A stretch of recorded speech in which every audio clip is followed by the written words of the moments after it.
नमस्कार। आज हम बात करेंगे हरियाणा इलेक्शन की, जहाँ पे राहुल गांधी ने कुछ ऐसा कह दिया है जहाँ के जो मोदी जी को सीख लेनी चाहिए। राहुल गांधी ने ये कहा है कि जब भी भाजपा के नेता विदेश में जाते हैं तो बहुत खुश रहते हैं, लेकिन जब देश में रहते हैं तो मुंह फुला के रहते हैं। आप देखिए, शीर्ष नेता जब भी मेलेनी के साथ फ़ोटो खिंचवाते हैं तो उनके चेहरे की एकदम हंसता हुआ नूरानी चेहरा रहता है, और अपने नेता से भी अगर बात करेंगे ये देश के अंदर तो उनके चेहरा एकदम मुंह फुलाए हुए फूफा जी जैसा हो जाता है। अब ये जानने की ज़रूरत है कि क्या मोदी जी ये सब सीख सकते हैं, क्योंकि ये 242 सीट जब से आई है तब से आप मोदी जी के चेहरे पे देख सकते हैं कि उनके चेहरे पे एक निराशा का भाव है, वो एक दुख है। जबकि 242 कोई कम नहीं है, 242 भी मान के चलिए कि 60% तो आई है। तो जो निराशा का भाव है कि अब चौथी बार बन नहीं सकते, वो एक अलग लेवल का है। पूरी जो कैबिनेट है इनकी थकी हुई है, और जो इन्होंने 10 साल में 18 घंटे काम करता हूँ 18 घंटे काम करता हूँ ये कर करके ऐसी हालत कर दी देश की कि उसको ग्लोरीफाई किया। खुद तो फ़ोटो खिंचवा रहे हैं। ऐसे ही जो शीर्ष लीडरशिप है वो भी हर कंपनी में यही करेगी, खुद तो फ़ोटो खिंचवाती रहेगी और अपने अंडर में जो लोग हैं उनका तेल निकालती रहेगी। जैसा कि पुणे की कंपनी में एक सीए के साथ हुआ है, जैसा बजाज फाइनेंस के साथ हुआ, के एम्प्लॉय के साथ हुआ है। तो इससे समझ में आ रहा है हमको कि देश की हालत बहुत ख़राब है। अगर ऐसे ही चलता रहा तो मिडिल क्लास आपसे छिटक जाएगी और फिर आपको वोट डालेगी नहीं। इसलिए ज़रूरी है कि डिस्कनेक्ट फ्रॉम वर्क लेकर आइए। डिस्कनेक्ट फ्रॉम वर्क में होगा ये कि फ्राइडे को काम करके जो बंदा निकल गया उसको सैटरडे संडे कोई परेशानी नहीं हो, सीधे मंडे को उससे बात करें। कोई व्हाट्सएप ग्रुप, कोई टेलीग्राम ग्रुप, कोई कॉल कर करके have you seen the mail, ये सब ना हो। और उसके पास मंडे टू फ्राइडे भी एक सेट टाइमिंग हो कि इस टाइम से इस टाइम के बीच में ही उसको काम करना है। उसके बाद उसका बॉस उसको कॉल कर करके परेशान ना करे। और उसके पास एक साल में 45 दिन की लीव होनी चाहिए कि उसको कंपलसरी लेना ही लेना है। अब वो पेड हो चाहे अनपेड हो, वो ऑर्गेनाइजेशन तय करे। ये भी हो सकता है कि 30 पेड कर दो और 15 अनपेड का रखो, लेकिन ये करना ज़रूरी है। हर क्वार्टर में 11 या 12 लीव्स होनी ही चाहिए। महीने की 3 या 4 लीव छुट्टियाँ देनी एम्प्लॉय को मिलनी ही चाहिए। अगर ये करते हैं तब जाके कुछ हवा बनेगी, नहीं तो आपके जो मुंह फुलाए हुए जो समर्थक हैं, जो कॉन्स्टिपेटेड हैं, चेहरे से ही लगते हैं कि जिनका पेट खराब है, और वो आप ही के समर्थक हैं शीर्ष नेता के। अब कमेंट सेक्शन में आप बता दीजिए कि मोदी जी के जो भक्त हैं उनका पेट खराब रहता है या पेट खराब नहीं रहता है तब भी वो ट्रोल करने आते हैं। लेकिन ये ज़रूरी है कि आपको मिडिल क्लास के लिए कुछ ना कुछ करना पड़ेगा। आपके जो ज़्यादातर समर्थक हैं वो बूढ़े लोग हैं, तो वो तो मानेंगे नहीं, क्योंकि उनके पास तो पेंशन आ रही है, उनको तो कोई टेंशन नहीं है। वो तो ये कहेंगे कि 72 घंटे काम करो, कोई आ जाएगा 84 घंटे काम करो। 72 घंटे काम करने वाले की पत्नी को आप राज्यसभा भेज देते हो, तो वो समझ में आता है कि आपकी साठ घाट कैसे लोगों के साथ है। तो आप खुद तो फ़ोटो खिंचवाते रहते हो और उसको काम बोलते हो कि लक्षद्वीप में आप बीच पे बैठ गए हो हाथ में फाइल लेके, और उसको आप ग्लोरीफाई कर रहे हो। इसलिए डिस्कनेक्ट फ्रॉम वर्क ज़रूरी है। और अगर आप लेकर आओगे ऑर्डिनेंस, तो कांग्रेस तो वैसे भी मोहब्बत की दुकान है, तो वो तो सपोर्ट करेंगे ही करेंगे। आपने जो 10 साल में राहुल गांधी को पप्पू बोल बोल के उसे ग्लोरीफाई कर दिया है। पप्पू एक बहुत ही प्यारा वर्ड होता है। अब लोग ज़्यादा से ज़्यादा उनका सिर्फ उपहास बढ़ाते थे, लेकिन उनसे कोई नफरत नहीं करता था। अब धीरे धीरे जब से ये पद यात्रा कर रहे हैं, भारत जोड़ो यात्रा के बाद से आए हैं, इनके अंदर एक गजब का कॉन्फिडेंस दिख रहा है। और जब से 2024 का इलेक्शन हुआ है तब से आपने नोटिस किया होगा कि मोदी जी और मोदी जी के जो कैबिनेट हैं उसमें एक अजीब सी उदासी दिख रही है।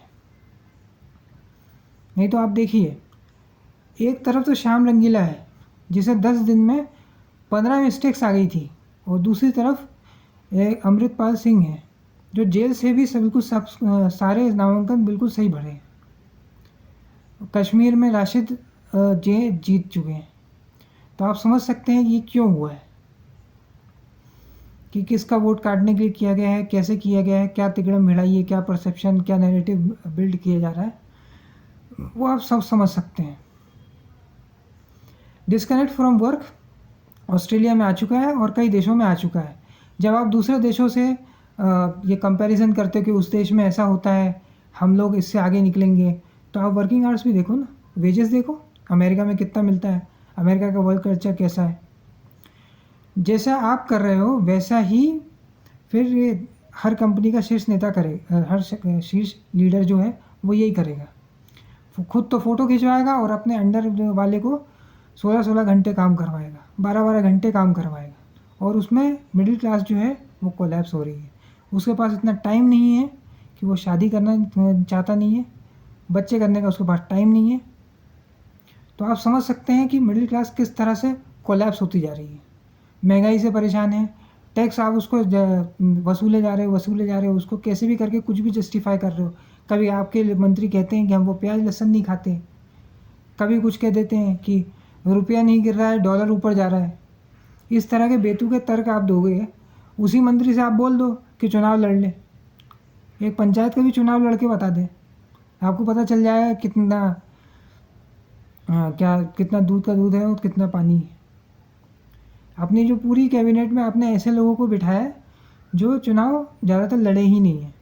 पीयूष गोयल तो फिर भी चलिए, नितिन गडकरी और पीयूष गोयल तो फिर भी चुनाव लड़े हैं, लेकिन बाकी जनता पूरी राज्यसभा वाली ही है। और अब आपको समझ में आ गया, आपके चेहरे से ही दिख रहा है कि चौथी बार आप आने वाले हो नहीं हो। जबकि 242 सीट तो बहुत बढ़िया होती है कि आपने नेहरू और इंदिरा के बराबर के तीसरी बार प्रधानमंत्री बने हो, लेकिन अब कुछ स्कोप नहीं लग रहा है। अगर आपने कुछ मिडिल क्लास के लिए किया नहीं, तो ये मान के चलिए हरियाणा और महाराष्ट्र में अगर हार गए तो फिर कोई कद्दावर नेता होगा, कोई स्ट्रॉन्ग लीडर होगा, वसुंधरा राजे सिंधिया जैसा, उसको प्रेसिडेंट बनाया जाएगा भाजपा का। अब कोई रबर स्टैम्प आपका नहीं बनेगा प्रेसिडेंट। और अगर महाराष्ट्र भी आप हार गए तो ये मान के चलिए प्राइम मिनिस्टर चेंज होगा, इस पर भी बातें होने लग जाएंगी। और ये भी हो सकता है कि फिर आपके साथ ही अमित शाह को प्रधानमंत्री बनाया गया है। अगर इस पर वीडियो आप चाहते हो तो आप भी कमेंट सेक्शन में मेंशन करिए। बाकी ये घूमने फिरने से कुछ होना जाना नहीं है। ऐसे लोग कहते हैं कि उस देश में गए प्रधानमंत्री, सब पहले प्रधानमंत्री हैं जो उस देश में गए। अरे उस देश में कोई जाता क्या है, क्यों जाएगा, है ही क्या उधर। दिल्ली के रोहिणी सेक्टर के बराबर की तो जगह है वो, कितने लोग रहते हैं वहाँ पे। आप वहाँ पे जाके फ़ोटो खिंचवा रहे हो क्योंकि आपको कुछ काम तो करना नहीं है, कुछ भी कांड हो गया बाहर निकल लो, फ़ोटो खिंचवाओ। एक लेम डक सरकार जो 2 महीने में जाने वाली है, उसके साथ भी आप फ़ोटो खिंचवाते फिर रहे हो। इससे कुछ होता नहीं है। अब ये समझ में आ गया कि आपका चार्म जो है, आपका जो एक चार्म हुआ करता था, जनता आपको सुनती थी, मन की बात सुनती थी, लोग आपको पसंद करते थे, अब कोई आपको नहीं पसंद करता है। कुछ जो पेंशनर हैं जिनको पेंशन मिलनी और उनको कोई काम करना ही नहीं है, वो आपको सपोर्ट करते हैं, जिनके अपने घर में भी नहीं चलती है, इस वही चला जा रहा है। ये व्हाट्सएप पे जो नफ़रत फैली हुई है, लोग एक दूसरे को गालियाँ दे रहे हैं ताकि वो अपनी फेवरेट पार्टी से कन्विंस कर सकें। घर घर में लड़ाई हो रही है, बाप बेटे में लड़ाई हो रही है, पति पत्नी में लड़ाई हो रही है। तो हर जगह एक नफ़रत का माहौल फैला हुआ है। इसमें अगर कोई सामने वाला मोहब्बत की दुकान जैसी बातें करेगा तो जनता उसके साथ कनेक्ट करेगी। आपकी जो लीडरशिप है वो सारी की सारी मुंह फुलाए और फूफा की तरह घूमती फिर रही है। आप अपने नेता से भी बात करते हो तो बहुत सीरियसली लगते हो, बॉडी लैंग्वेज आपकी दिखाई देती है, तो जो कि नहीं होना चाहिए। देश में रहिए तो भी खुश रहिए, खुशियाँ फैलाते रहिए। जैसा राजा होगा वैसी प्रजा होगी। तो ये ज़रूरी है। आम आदमी का पूरा जूस निकल रहा है, वो बस और ट्रेन में जानवरों की तरह धक्के खाती है, फिर वहाँ जाती है, उसको छुट्टी मिलती नहीं है, वो छुट्टी मांगने जाता है तो उसका मैनेजर उसको ऐसे देखता है जैसे उसने किडनी मांग ली हो, और फिर उसके घर वाले कहते हैं आप अपना टाइम नहीं निकाल पा रहे हो, आप तो बस काम ही काम करते रहते हो और कोई काम ही नहीं है आपको। इसलिए ज़रूरी है कि डिस्कनेक्ट फ्रॉम वर्क या फिर कुछ ना कुछ आप टैक्स रिफॉर्म लेकर आएँ। या तो फिर इनकम टैक्स और जीएसटी में हाईएस्ट टैक्स स्लैब 7 to 10% का हो, अन्यथा घोड़ा तो वही रहेगा, रथ तो वही रहेगा, घोड़ा बदल जाएगा। आगे आपकी मर्ज़ी है। मैं भी एक समय समर्थक रहा हूँ आपका। आज बहुत निराशा होती है आपको इस तरह से देख के कि अब बस आप फ़ोटो खिंचवाने के अलावा और घूमने फिरने के अलावा कोई काम नहीं कर रहे हैं, नए-नए टैक्सेस लगा रहे हैं और मन की बात कर रहे हैं। थोड़ा जनता की भी मन की बात सुनिए, अन्यथा जनता आपको सियासत से हटा देगी। और इंदिरा गांधी हार गई, नेहरू जी चले गए, तो कांग्रेस पीवी नरसिम्हा राव के समय में हट गई, लेकिन बाकी लोगों ने एक लीगेसी छोड़ी। नेहरू जी ने एक लीगेसी छोड़ी, इंदिरा गांधी नहीं छोड़ पाई, उनको सिर्फ इमरजेंसी के लिए याद किया जाता है। पीवी नरसिम्हा राव ने एक लीगेसी छोड़ी है। ऐसे ही डिस्कनेक्ट फ्रॉम वर्क लाके आप भी अपनी लीगेसी छोड़िए कि मिडिल क्लास देश का जो परेशान है वो आपको याद रखे। आज के इस वीडियो में इतना ही। अगर ये वीडियो आपको पसंद आया तो वीडियो को लाइक करें, शेयर करें और चैनल को सब्सक्राइब करें। धन्यवाद।